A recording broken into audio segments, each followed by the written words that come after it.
Soyez les bienvenus si vous nous rejoignez pour décryptage sur New Info. Abdelmajid Tebboune reste à la tête de l'Algérie. Le septuagénaire a remporté la présidentielle du 8 septembre avec 94,65% des suffrages selon les résultats publiés par l'autorité électorale indépendante du pays. Quel impact du retour du président algérien, très controversé sur les relations de voisinage, notamment avec le Sahel, l'Égypte ou encore le Maroc? On en parle avec notre éditorialiste Mamadou Diouf. Bonsoir et bienvenue. Merci.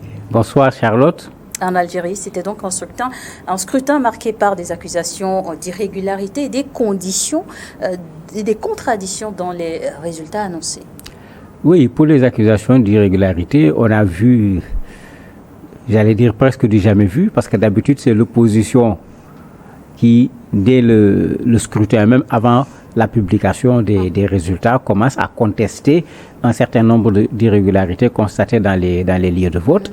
Ici, vous avez un communiqué commun où c'est les trois candidats qui dénoncent des irrégularités. Moi, je ne suis pas trop vieux, mais je ne me rappelle pas avoir vu un tel communiqué, parce que si tout le monde est d'accord que ça ne s'est pas bien passé, mais c'est facile de régler le problème. À mon avis, il y a quand même cette curiosité qui était là dans ce communiqué qui a été publié par les trois candidats. L'autre curiosité dont vous parlez, on a annoncé à la fermeture des bureaux de vote un taux de participation de 48%. Ça semblait intéressant puisque tout le monde savait qu'il n'y avait pas d'enjeu pour ces élections.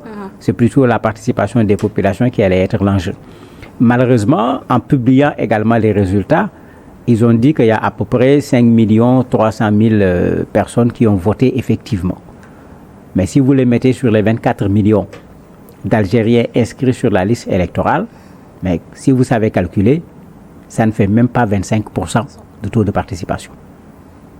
D'où vient la différence entre 25% et 48%? Mais ça se comprend parce que pour ceux qui se rappellent, Tebboune avait été très mal élu lors de la dernière élection présidentielle. Et dans la même situation pratiquement, parce que là-bas, il y avait eu 60% d'abstention pratiquement de la part des Algériens, sans compter toutes les péripéties politiques, sociales qui ont précédé son arrivée au pouvoir au niveau de l'Algérie. Justement, la réélection de Tebboune a été donc sans surprise, mais que retenir de son premier mandat? De son premier mandat, comme le dit le chercheur Hafez Gouel, ce qu'il faut retenir, c'est que l'État algérien appartient à l'armée algérienne. C'est pourquoi je parlais des péripéties dans lesquelles il est arrivé au pouvoir, mais on se rappelle de ce général tout-puissant qui a fait de Tebboune le président de la République, un président installé par l'armée algérienne. C'est la même logique qui est en train de se poursuivre, et le même chercheur même taquine en parlant des régimes arabes, en disant quelque chose que je trouve gênant, mais qui est malheureusement vrai. Il dit la meilleure façon de rester au pouvoir, c'est d'organiser des élections. Mais il le dit de façon ironique. C'est-à-dire d'organiser des élections en étant sûr, bien sûr, qu'on va gagner ces élections. Sous d'autres sûrs, on n'organise pas des élections pour les perdre. Mais tout à fait, ça pose un énorme problème parce que regardez son résultat. Bon, c'est vrai qu'il a fait moins que Kagame, mais presque 95% des suffrages. Mais on l'entendait à l'époque des régimes soviétiques où le vote était obligatoire, il y avait un parti unique, etc. Tu avais un ensemble de circonstances qui pouvaient permettre, pas d'accepter, mais de comprendre le résultat. Mais dans le contexte algérien actuel, dans les difficultés dans lesquelles les Algériens se trouvent, qui sont ces 95% d'Algériens qui ont voté pour le président de la République, cela pose un sérieux problème. Réélu donc ce dimanche, le président algérien a reçu des mots de félicitations de son homologue français Emmanuel Macron, soulignant la relation exceptionnelle qui unit donc les deux pays, l'Algérie et la France, malgré des crises récurrentes. Priorité au dialogue, Mamadou Diouf? Ah non, il faut noter le tempo. Qui a proclamé les résultats? Ce n'est pas encore les résultats officiels. Vous voyez la rapidité avec la félicitation de la France. Et la France parle même de vives félicitations, c'est ce que le texte a écrit. Pourquoi féliciter aussi rapidement une Algérie qui a des relations en dents de scie avec la France? Il faut se poser cette question-là d'abord, alors qu'on a vu d'autres qui ont été élus. Les félicitations ne sont pas venues aussi rapidement. Un autre élément qui retient mon attention dans le texte, la France parle de relations avec l'Algérie en précisant de façon très claire la scène régionale, la scène internationale, et il dit que le dialogue entre les deux pays pour cette question régionale est quelque chose de primordial. Ça veut dire que la France est dans son jeu. N'oubliez pas que l'Algérie se retrouve autour d'un certain nombre de pays où il y a des conflits. Et parmi ces pays, bien sûr, vous avez des pays également qui, en termes de relations avec la France, ne sont pas aujourd'hui en bon terme avec la France. Et justement, pour revenir sur le premier mandat du président algérien, plusieurs événements ont donc affecté celui-ci, notamment la crise au Sahel, au Mali également, où donc les accords, les relations étaient difficiles, mais aussi la crise en lien avec le Sahara occidental. Mais tout à fait. Pour le cas du Mali, il faut se rappeler que l'accord d'Alger ne s'appelle pas l'accord d'Alger pour rien. L'Algérie avait joué un rôle. Été abandonné. Oui, tout à fait. Et l'Algérie avait tout fait pour que cet accord ne soit pas abandonné. Depuis l'abandon de cet accord, vous voyez la confrontation aux Nations Unies il n'y a pas longtemps entre les représentants de l'Algérie et les représentants du Mali. La dernière attaque au niveau de Tinzaouaten, au niveau du nord du Mali, à la frontière de l'Algérie, ça faisait partie de l'objet d'ailleurs de cet affrontement dont je parle au niveau des Nations Unies. L'Algérie et le Mali ont une très longue frontière. Et cette frontière est une zone d'insécurité, de bandits de gras chemin, de trafic de tout genre, de groupes armés terroristes. Ça fait que de très bonnes relations entre les deux pays permettaient à chacun des pays de se retrouver davantage en sécurité. Mais avec cette très longue frontière, avec des populations communes, des Touaregs de part et d'autres, mais cela va poser problème à coup sûr. Il n'y a rien à faire. Pour le cas du Maroc, c'est plus compliqué. Parce que tout le monde connaît le soutien sans faille de l'Algérie à la République arabe sahraoui démocratique. D'ailleurs, même diplomatiquement, l'Algérie met cette république dans ses valises. Souvent, en allant dans une représentation internationale, vous êtes surpris de voir Algérie et de voir à côté de l'Algérie. Quand vous posez le problème, les organisateurs disent « mais nous ne les avons pas invités, ils sont venus avec la délégation algérienne ». Donc, pour montrer que le soutien est là, il est clair. Alors que tout le monde sait que le Maroc, aujourd'hui, est dans une posture très forte qui est de plus en plus soutenue par des puissances aujourd'hui à cause de leurs relations avec le Maroc. Les États-Unis ont accepté que le Sahara appartient au Maroc. La France vient de faire pratiquement la même chose. L'Espagne a fait la même chose. Finalement, ce ne sera pas seulement une affaire Algérie-Maroc, mais Algérie également derrière ces autres pays qui soutiennent le Maroc dans une posture qui est complètement différente de la posture de l'Algérie, qui prône toujours l'indépendance de la République arabe sahraoui démocratique. Et ce n'est pas fini pour ce nouveau mandat. Abdelmajid Tebboune d'Algérie se retrouvera donc à nouveau face au défi d'une géopolitique régionale très tourmentée. Mais tout à fait. Tout à fait, il va se retrouver dans une situation plutôt compliquée. Puisque je parlais déjà du Mali, c'est-à-dire un peu en descendant vers le sud, toutes les questions concernant le Sahel, l'Algérie peut en subir les conséquences. Vous avez la Libye qui n'est également pas loin. Tout le monde sait que la situation en Libye aujourd'hui, on ne sait plus véritablement dans quoi on est. Tantôt on dit ils vont s'affronter, ils s'apprêtent. Après on dit ça se calme, on va vers le dialogue, ça échoue, etc. Vous avez l'Égypte également qui est là, parce qu'il y a cette concurrence au niveau des pays du Maghreb que les gens oublient. On parle tout le temps du Maghreb comme si c'est une entité unique, mais tout le monde sait qu'ils ont essayé avec ce qu'on appelle UMA, parce que ça existe jusqu'à présent, l'Union du Maghreb arabe, mais qui n'a jamais réussi à faire au moins ce que d'autres structures à caractère régional ont réussi à faire sur le continent africain.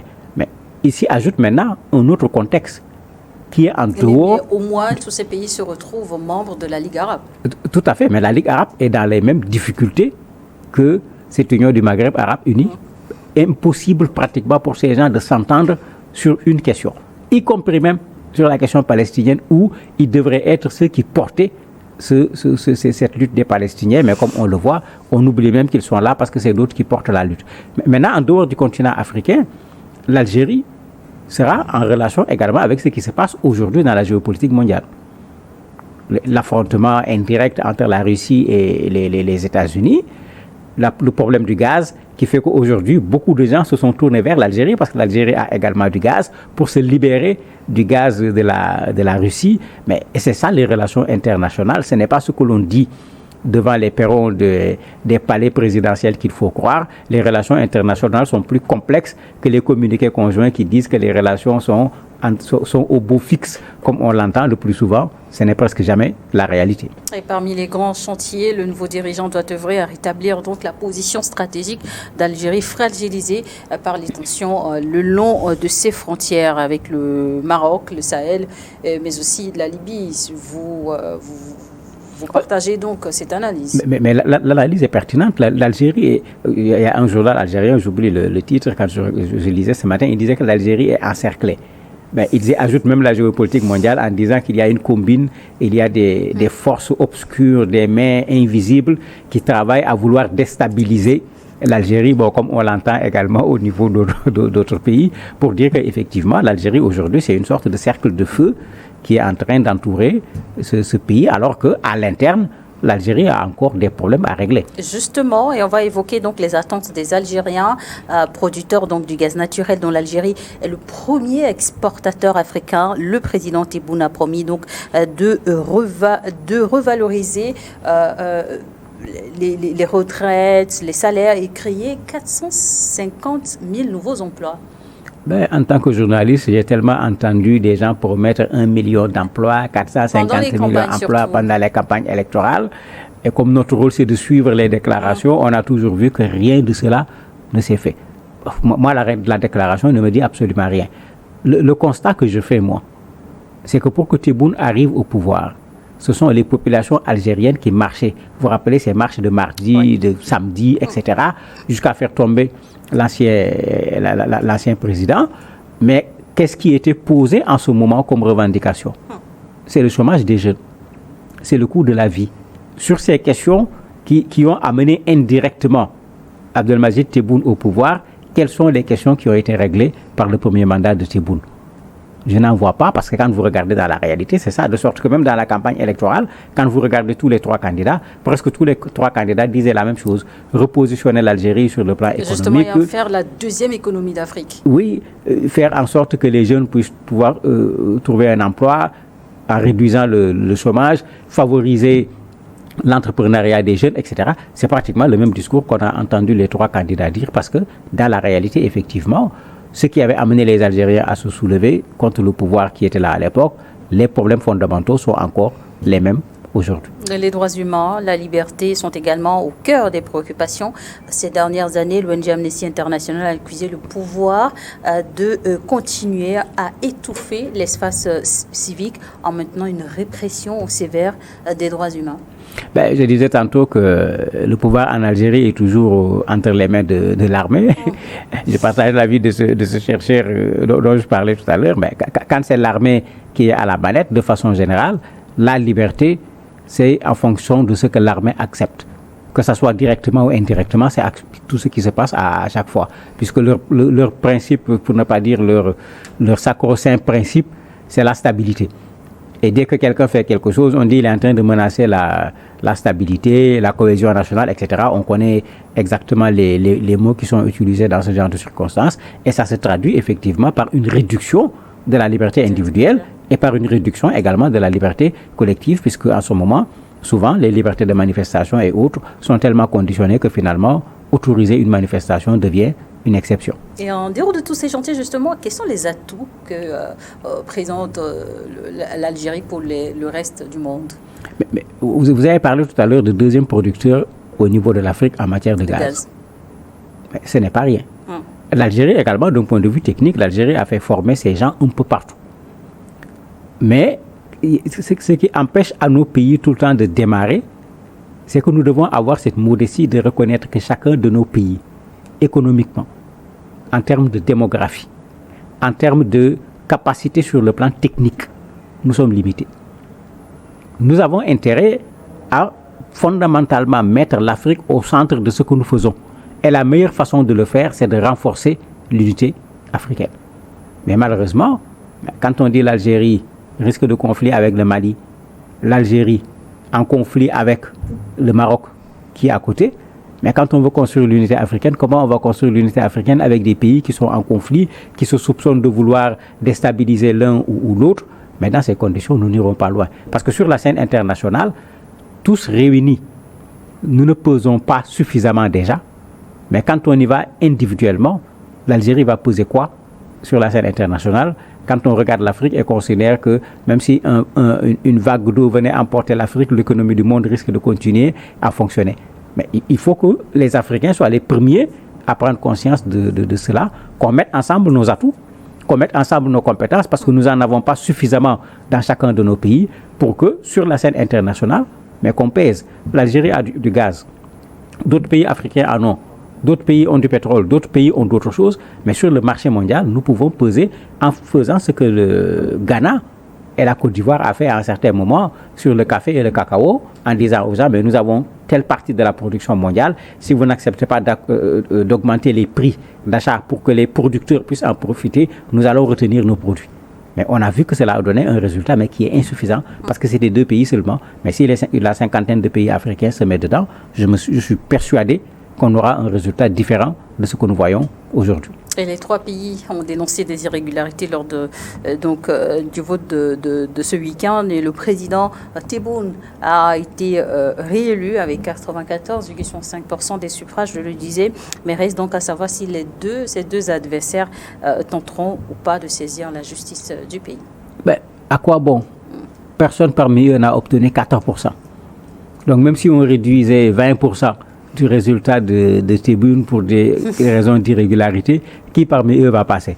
Personne. Je ne crois pas du tout qu'eux-mêmes ils vont perdre leur temps dans des réclamations, puisque je ne vois pas qu'est-ce que les réclamations vont pouvoir changer sur les résultats actuels. Vous avez vu, quand des élections contestées, vous le sentez quand vous voyez que dans la réaction internationale, après la publication des résultats, les gens tardent à féliciter. Mais quand vous voyez les gens féliciter très rapidement des résultats après une élection, il faut savoir que sur ce plan-là, il n'y a plus rien à changer. Merci, Mouadou Diouf, d'avoir accepté notre invitation. Merci à vous également de nous avoir suivis dans Décryptage.